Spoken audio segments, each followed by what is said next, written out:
ಎಲ್ರಿಗೂ ನಮಸ್ಕಾರ. ನನ್ನ ಹೆಸರು ಕಾರ್ತಿಕ್ ಅಂತೇಳಿ. ನಾನು ಒಳನಸ್ಪುರ ಪಕ್ಕ ಕಡ್ವಿನಕೋಟೆ.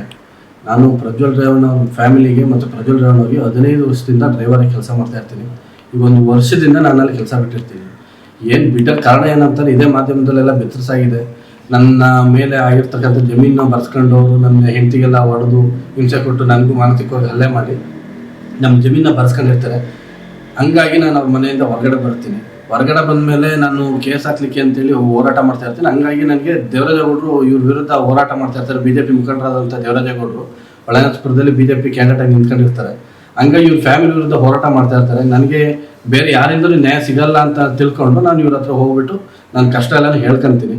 ಅದಕ್ಕೆ ಅವರಿದ್ದವರು, ನಿನಗೆ ಏನಾಗಿದೆ ನೋವು, ನೀನೇನು ಕಳ್ಕೊಂಡಿದ್ದೆ, ಪ್ರತಿಯೊಂದು ನಾನು ನಿನಗೆ ನ್ಯಾಯ ತೋರಿಸೋಂಥ ಕೆಲಸ ಮಾಡ್ಕೊಡ್ತೀನಿ ಅಂತೇಳಿ ನನಗೆ ಹೇಳಿರ್ತಾರೆ.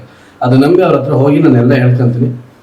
ಅದಾದಮೇಲೆ ಅವ್ರೇನು ಮಾಡ್ತಾರೆ, ನನಗೆ ಅವ್ರು ಯಾವುದೇ ಕೇಸ್ ತಗೊಳ್ಳಲ್ಲ, ನಾನು ಬೇರೆ ಲಾಯರ್ ಬಿಟ್ಬಿಟ್ಟು ನಾನು ಕೇಸ್ ಹಾಕ್ತೀನಿ. ಅವ್ರು ಕೇಸ್ ನಡೀತಾರೆ. ಮತ್ತು ಇವ್ರು ಏನು ಮಾಡ್ತಾರೆ ಅಂದರೆ ಮತ್ತೆ ನಾನು ಕರೆಸ್ಕೊಂಡು, ನಿನಗೆ ಕೋರ್ಟಲ್ಲಿ ಹೋರಾಟ ಮಾಡಿದ್ರೆ ನಿನಗೇನು ನ್ಯಾಯ ಸಿಗಲ್ಲ, ಜನಗಳಿಗೆ ತಿಳಿಸ್ಬೇಕು ಅಂತ ಹೇಳ್ಬಿಟ್ಟು ಕರ್ಕೊಬಂದು ಮೀಡಿಯಾದಲ್ಲಿ ನಾನು ಎಲ್ಲ ರೀತಿ ಸ್ಟೇಟ್ಮೆಂಟು ಎಲ್ಲ ಮೀಡಿಯಾದಲ್ಲೂ ಕೊಡಿಸ್ತಾರೆ. ಮತ್ತು ನನ್ನ ಜೊತೆ ನಿಂತ್ಕೊಂಡು ಅದೇ BJP ದೇವರಾಜೇಗೌಡರು ನನ್ನ ಜೊತೆ ನಿಂತ್ಕೊಂಡು ಅವರು ಸ್ಟೇಟ್ಮೆಂಟ್ ಸಹಿತ ಕೊಡ್ತಾರೆ. ಅದಾದಮೇಲೆ ಇದೆಲ್ಲ ಬೆಳವಣಿಗೆ ಆದಮೇಲೆ ಪ್ರಜ್ವಲ್ ರೇವಣ್ಣ ಅವ್ರಿಗೆ ನನ್ನ ಮೇಲೆ ಒಂದು ಸ್ಟೇ ಆರ್ಡರ್ ತರ್ತಾರೆ. ಇವರು ಯಾವುದೇ ರೀತಿ ಒಂದು ಫೋಟೋ ಆಗಲಿ ವಿಡಿಯೋ ಆಗಲಿ ರಿಲೀಸ್ ಮಾಡಬಾರ್ದು, ಅಶ್ಲೀಲವಾಗಿರೋದು ಅಂತ ಹೇಳ್ಬಿಟ್ಟು ಪ್ರಜ್ವಲ್ ರೇವಣ್ಣ ನನ್ನ ವಿರುದ್ಧ ಸ್ಟೇ ತರ್ತಾರೆ. ತಂದಾದ್ಮೇಲೆ ನಾನೇನು ಮಾಡ್ತೀನಿ, ದೇವರಾಜೇಗೌಡರು ನನಗೆ ಲಾಯರ್ ಆಗಿ ಪರಿಚಯ ಇರೋದ್ರಿಂದ ನಾನು ಅವ್ರ ಹತ್ರ ಹೋಗ್ಬಿಟ್ಟು ಸ್ಟೇ ಕಾಪಿನ ಅವ್ರಿಗೆ ಕೊಡ್ತೀನಿ. ನಾನು ನೋಡಿ ಅಣ್ಣ, ಈ ಥರ ನನಗೆ ಸ್ಟೇ ತಂದಿದ್ದಾರೆ, ಏನಕ್ಕೆ ಅಂತ ಕರೆಕ್ಟಾಗಿ ಗೊತ್ತಿಲ್ಲ ನನಗೆ, ಏನಕ್ಕೆ ತಂದಿದ್ದಾರೆ ಅಂತೇಳಿ. ಅದಕ್ಕೆ ಅವರಿದ್ದರು, ನಿನ್ನ ಹತ್ರ ಯಾವುದೋ ಫೋಟೋ ವಿಡಿಯೋ ಇದೆಯಂತೆ, ಅದಕ್ಕೋಸ್ಕರ ಅವರು ಸ್ಟೇ ತಂದಿದ್ದಾರೆ ಅಂತ ಹೇಳ್ತಾರೆ. ನಾನು ಅದಕ್ಕೆ ನನ್ನ ಹತ್ರ ಇದೆ ಅಂತ ಅವ್ರಿಗೆ ಯಾರು ಹೇಳಿದವರು ಅಂತೀನಿ. ಅದಕ್ಕೆ ಅವ್ರಿಗೆ ನನಗೆ ಗೊತ್ತಿಲ್ಲಪ್ಪ, ನೀನು ಉಂಟು ಹೋಗ್ಬಿಟ್ಟು ಕೇಳ್ಕೊ ಅಂತ ಹೇಳ್ತಾರೆ. ಅದಕ್ಕೆ ನಾನಿದ್ದಾನೆ ಸರಿ ಅಂತೇಳಿ ಒಪ್ಕೊಂಡು ಇದಕ್ಕೆ ಏನು ಆನ್ಸರ್ ಕೊಡಬೇಕಲ್ಲ ಕೋರ್ಟಲ್ಲಿ ಯಾವ ರೀತಿ ಕೊಡೋದು ಅಂತಂದಿದ್ದಕ್ಕೆ, ನಿನ್ನ ಹತ್ರ ಇರೋ ಫೋಟೋಸು ವೀಡಿಯೋಸು ಎರಡೂ ನನ್ನ ಕೈಲಿ ಕೊಡು, ನಾನು ಅದಕ್ಕೆ ಜಡ್ಜ್ ಮುಂದೆ ಸಬ್ಮಿಟ್ ಮಾಡ್ತೀನಿ. ನಾನು ಯಾರಿಗೆ ಅದು ತೋರ್ಸೋದಾಗಿ ಇನ್ನೊಂದಲ್ಲಿ ಏನೂ ಮಾಡಲ್ಲ. ಜಡ್ಜ್ ಮುಂದೆ ಕೊಟ್ಟರೆ ನಿನಗೆ ಸ್ಟೇ ವೇಕೇಟ್ ಮಾಡೋದಕ್ಕೆ ನಿನಗೇನು ಕಾನ್ ರೀತಿ ತುಡುಕಾಗ್ದಾರೆ ನಾನು ನೋಡ್ಕೊಳ್ತೀನಿ ಅಂತೇಳಿ ಇದೇ BJP ಅಭ್ಯರ್ಥಿ ದೇವರಾಜೇಗೌಡ ಅವರು ಹೇಳಿರ್ತಾರೆ ನನಗೆ. ಅವ್ರು ನಂಬಿ ನಾನೇನು ಮಾಡ್ತೀನಿ, ನನ್ನ ಹತ್ರ ಇದ್ದಂಥ ಒಂದು ಕಾಪಿನ ಅವ್ರಿಗೆ ಕೊಡ್ತೀನಿ. ಅವ್ರು ಅದನ್ನು ಯೂಸ್ ಮಾಡ್ಕೊಂಡು, ಅವ್ರು ಸ್ವಾರ್ಥಕ್ಕೆ ಯೂಸ್ ಮಾಡ್ಕೊಂಡ್ರು ಏನಕ್ಕೆ ಯೂಸ್ ಮಾಡ್ಕೊಂಡು ನನಗಂತೂ ಗೊತ್ತಿಲ್ಲ. ಕೊಟ್ಬಿಟ್ಟು ನಾನು ವಕಾಲತಿಗೆಲ್ಲ ಸೈನ್ ಮಾಡಿಬಿಟ್ಟು ಕೇಸನ್ನ ಮೂವ್ ಮಾಡಿ ಅಂತ ಹೇಳ್ಬಿಟ್ಟು ಬರ್ತೀನಿ. ಅವ್ರೇನು ಮಾಡ್ತಾರೆ, ಕೇಸ್ನೇ ಮೂವ್ ಮಾಡಿರೋದಿಲ್ಲ, ಹಂಗೆ ಇರುತ್ತೆ. ಇನ್ನೊಂದು ತಿಂಗಳಾದ್ಮೇಲೆ ನಾನು ಮತ್ತೆ ಹೋಗಿ ಕೇಳ್ತೀನಿ, ಏನಾಯ್ತಣ್ಣ ಇದು ಕೇಸು ಅಂತ ಹೇಳ್ಬಿಟ್ಟು ಕೇಳ್ತೀನಿ. ಅದಕ್ಕೆ ಅವರಿದ್ದರು, ಇಲ್ಲ ಇದು ಸದ್ಯಕ್ಕೆ ಹೀಗೆ ಮಾಡೋಕ್ಕಾಗಲ್ಲ, ಮುಂದೆ ನೆಕ್ಸ್ಟ್ ಸ್ಟೆಪ್ ನೋಡೋಣ, ಒಂದು ಸ್ವಲ್ಪ ದಿವಸ ವೆಯ್ಟ್ ಮಾಡೋಣ ಅಂತ ಹೇಳ್ಬಿಟ್ಟು ಹೇಳ್ತಾರೆ. ಅಂತ ಹೇಳಿದ್ಮೇಲೆ ನಾನು ಹಂಗೆ ಸರಿ ಅಂತ ಸುಮ್ಮನೆ ಹಾಕ್ತೀನಿ.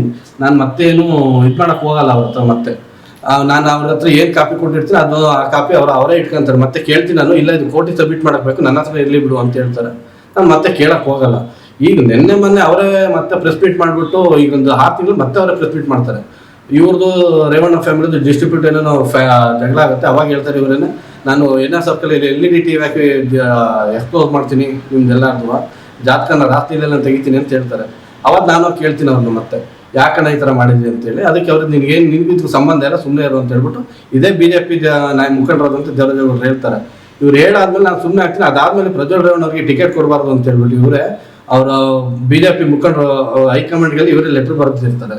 ಬರೆದ ಕಾಪಿನೂ ನನಗೆ ಕಳಿಸ್ತಾರೆ, ಯಾರ್ಯಾರಿಗೆ ಬರೆದಿದ್ದೀನಿ ಅಂತ ಹೇಳ್ಬಿಟ್ಟು, ನೋಡಿ ಇಂಥವ್ರಿಗೆಲ್ಲ ಬರ್ದಾಕಿದ್ದೀನಿ, ನೋಡು ನೀ ಕೋರ್ಟಲ್ಲಿ ನ್ಯಾಯ ಸಿಗಲಿಲ್ಲ ಅಂತಂದ್ರೆ ಈ ಥರದಲ್ಲಾದ್ರೂ ನ್ಯಾಯ ಸಿಗುತ್ತೆ ಅಂತ ಹೇಳ್ಬಿಟ್ಟು ಹೇಳ್ತಾರೆ.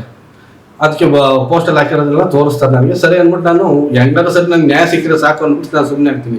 ಈಗ ಮೊನ್ನೆ ಅವರೇ ಮತ್ತೆ ಪ್ರೆಸ್ ಮೀಟ್ ಮಾಡಿಬಿಟ್ಟು, ನೀವು ಪೆನ್ ಡ್ರೈವು ಹಗರಣ ಆದಮೇಲೆ ನಾನು ಅವ್ರನ್ನ ಹತ್ರ ಕಾಂಟ್ಯಾಕ್ಟ್ ಮಾಡ್ತೀನಿ, ಬಟ್ ಅವ್ರನ್ನ ಕಾಂಟ್ಯಾಕ್ಟ್ ಸಿಗಲ್ಲ.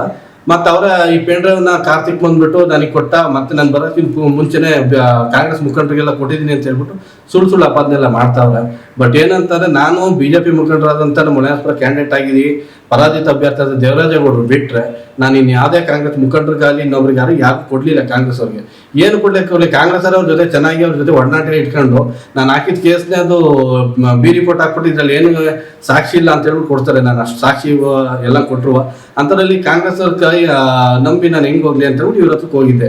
ಬಟ್ ಇವರು ಇದೇ ಥರ ಮೋಸ ಮಾಡಿದ್ರು ನನಗೆ. ಈಗ ಮೊನ್ನೆ ನಡೀತಾರ ವಿದ್ಯಮಾನ ಏನಂತಾನೆ, ಇವ್ರು ಬಂದ್ಬಿಟ್ಟು ಪೆಂಡ್ರವ್ ಇವರೇ ಹಂಚಿದ್ರು, ಇನ್ನೊಬ್ರು ಕೊಟ್ಟು ಹಂಚ್ಕೊಂಡ್ರು, BJP ಹಂಚ್ಕೊಂಡವ್ರು ನನಗೆ ಗೊತ್ತಿಲ್ಲ. ಬಟ್ ಇವ್ರು ಒಬ್ರಿಗೆ ಬಿಟ್ಟು ನಾನು ಯಾರು ಕಾಪಿ ಕೊಟ್ಟಿಲ್ಲ. ಈಗ ನೋಡ್ರಿ ಅವ್ರು ಬಚಾವಾಗೋಸ್ಕರ ನನ್ನ ಮೇಲೆ ಇಲ್ದಾರ ಅಪಾದ ಹೊರಿಸ್ತಾರೆ. ಕಾಂಗ್ರೆಸ್ ಅವ್ರಿಗೆ ಕೊಟ್ಟಿದ್ದಾರೆ, ಇನ್ನೊಬ್ರಿಗೆ ಕೊಟ್ಟಿದ್ದಾರೆ. ನಾನು ಕಾಂಗ್ರೆಸ್ಸಿಗೆ ಕೊಡೋದಾಗಿರೋ ಸ್ವಾಮಿ, ನಾನು ಯಾಕೆ ನಿಮ್ಮ ಹತ್ರ ಬರ್ತಿದ್ದೇನೆ ಕೇಳೋದಕ್ಕೆ? ಅದಕ್ಕೋಸ್ಕರ ಇದಾಗಿರೋ ಅನ್ಯಾಯಗಳನ್ನೆಲ್ಲನೂ ನಾನು 15 ವರ್ಷ ಅವ್ರ ಮನೇಲಿದ್ದು ನೋಡಿದ್ದೀನಿ.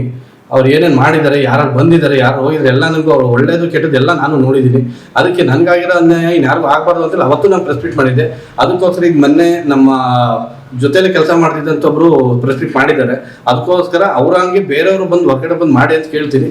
ಈಗ ಇದಕ್ಕೋಸ್ಕರನೇ ನಾನು SIT ಮುಂದೆ ಇವತ್ತು ನಾನು ಹಾಜರಾಗಿ ನನ್ನ ಹತ್ರ ಇರೋ ಡಾಕ್ಯುಮೆಂಟ್ ಎಲ್ಲ ಸಬ್ಮಿಟ್ ಮಾಡಿ ನಾನು ನನಗೇನು ಗೊತ್ತಿದೆ ಅದೆಲ್ಲ SIT ಮುಂದೆ ಹೇಳ್ಕೊಂತೀನಿ.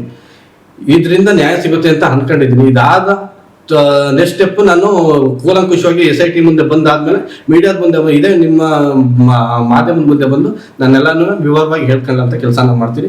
ದಯಮಾಡಿ ಇದರಲ್ಲಿ ಯಾವುದೇ ಒಂದು ಕಾಂಗ್ರೆಸ್ನ ನಾಯಕರುಗಳನ್ನಾಗಲಿ ಇನ್ನೊಬ್ಬರಲ್ಲಿ ಯಾರು ಬೆಳೆಸಬೇಡಿ. ಬಟ್ ನಾನು ರಾಜಕಾರಣ ಇಂಟ್ರೆಸ್ಟ್ ಇಲ್ಲ, ನಾನು ರಾಜಕಾರಣ ವ್ಯಕ್ತಿನೂ ಅಲ್ಲ. ನಾನು BJP ಮುಖಂಡರು ದೇವರಾಜೇಗೌಡರು ಬಿಟ್ಟರೆ ಇನ್ಯಾರಿಗೂ ಒಂದು ತುಣುಕು ನಾನು ಯಾರಿಗೂ ಕೊಟ್ಟಿಲ್ಲ. ದಯಮಾಡಿ ಆ ಥರ ಯಾರು ಅಂದ್ಕೊಂಡ್ರೆ ದಯಮಾಡಿ ಕ್ಷಮಿಸಿ. ಇದ್ರ ಬಗ್ಗೆ ಎಲ್ಲ ನಾನೇ ಬಂದು ಮೀಡಿಯಾದಲ್ಲಿ ಹೇಳೋಂಥ ಕೆಲಸ ಮಾಡ್ತೀನಿ. ಇವತ್ತು SIT ಹೋಗ್ತಾ ಇದ್ದೀನಿ, ಹೋಗ್ಬಿಟ್ಟು ಬಂದು ಎಲ್ಲ ಕೆಲಸನೂ ನೆಕ್ಸ್ಟ್ ಏನು ತಗೊಂತೀನಿ ಮಾಧ್ಯಮದ ಮುಂದೆ ಹೇಳೋಂಥ ಕೆಲಸ ಮಾಡ್ತೀನಿ. Thank you.